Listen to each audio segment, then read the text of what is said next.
عمومی طور پہ ہوتا یہ ہے کہ لوگ کہتے ہیں جان ہے تو جہان ہے. جان اور جہان کا فلسفہ ہم بچپن سے سنتے آئے ہیں. لوگ کہتے ہیں جائیداد چھوڑ دو، فلاں چھوڑ دو، فلاں چھوڑ دو، نظریات پر بھی کمپرومائز کر لیتے ہیں. جب جان نہیں ہے تو پھر باقی کیا؟ جان ہے تو جہان ہے. اس فلسفے کو حسین ابن علی نے بدل کے رکھ دیا کہ جان ہے تو جہان ہے. حسین نے بتایا جان نہیں ہے پھر بھی پوری کائنات تیری ہے. لوگ یہ کہتے ہیں کہ اگر لٹ گئے تو پھر سب کچھ برباد ہوگا. حسین نے یہ فلسفہ دیا لٹ کے ہی تو آباد ہوا جاتا ہے. یزید سب کچھ بچا کے بھی نہ بچ سکا، حسین سب کچھ کٹا کے بھی زندہ و جاوید رہا. یہ فلسفہ دیا سب کچھ کٹ جائے، سر نیزے کی نوک پہ بھی چڑھ جائے، خاندان کی لاشیں بکھری پڑی ہوں اور گھوڑوں کے ٹاپوں تلے روندی جائیں، کفن بھی کھینچ لیے جائیں، خیموں کو بھی آگ لگا دی جائے، لیکن سر شہیداں پھر بھی نیزوں پہ بلند ہی رہے گا، اونچا ہی رہے گا. یہ فلسفہ حسین ابن علی نے دیا. یہ سر جھکنے کے لیے نہیں ہے، یہ سر اوپر بلند ہونے کے لیے.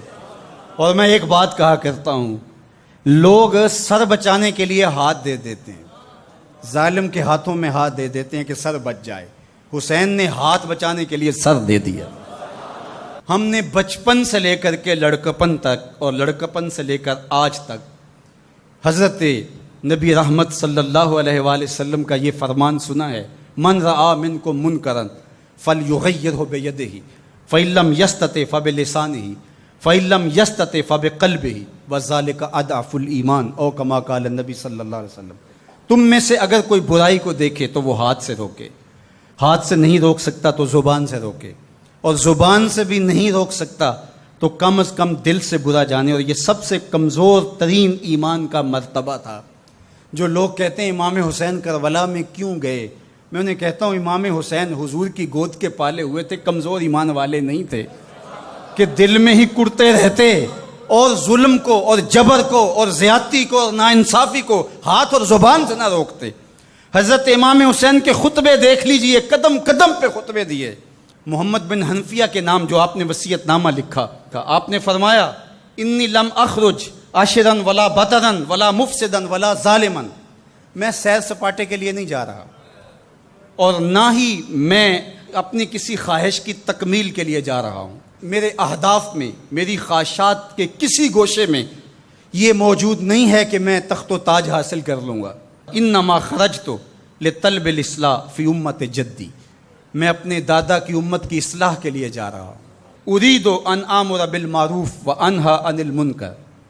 میں امر بالمعروف اور نہی عن المنکر کے جذبوں سے مالا مال ہو کے میں اس سفر کو اختیار کر رہا ہوں.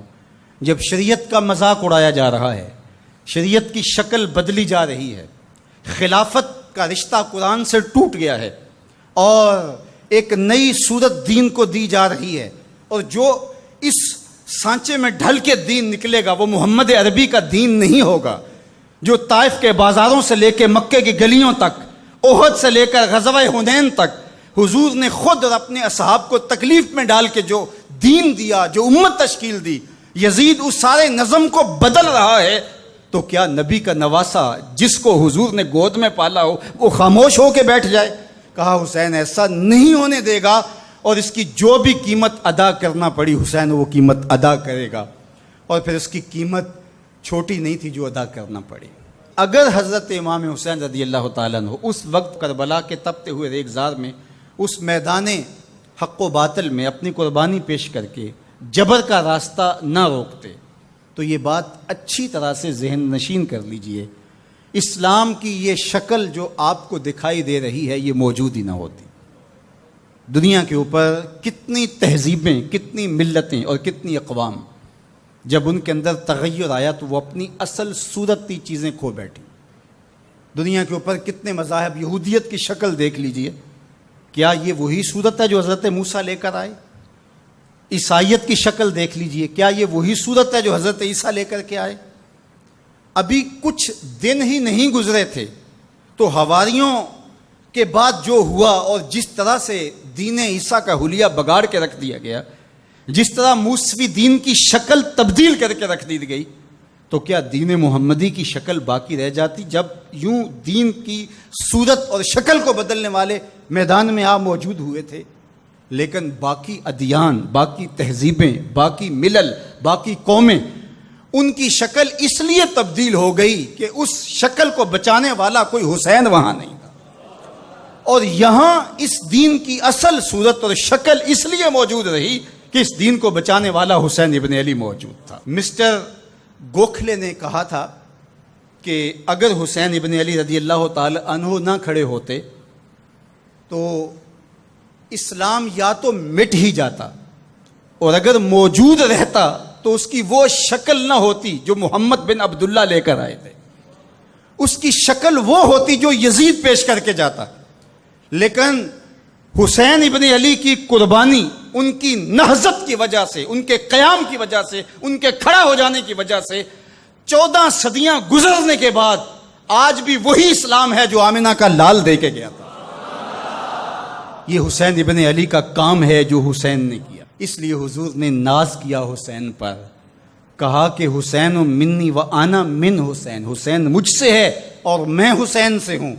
یہ مجھ سے ہے کہ میری بیٹی کا بیٹا ہے، میری نسل ہے، میرا نسب ہے، میں حسین سے ہوں، قیامت تک میرے دین کا جھنڈا جھولتا رہے گا، تو اس کی بنیادوں میں لہو حسین ابن علی کا۔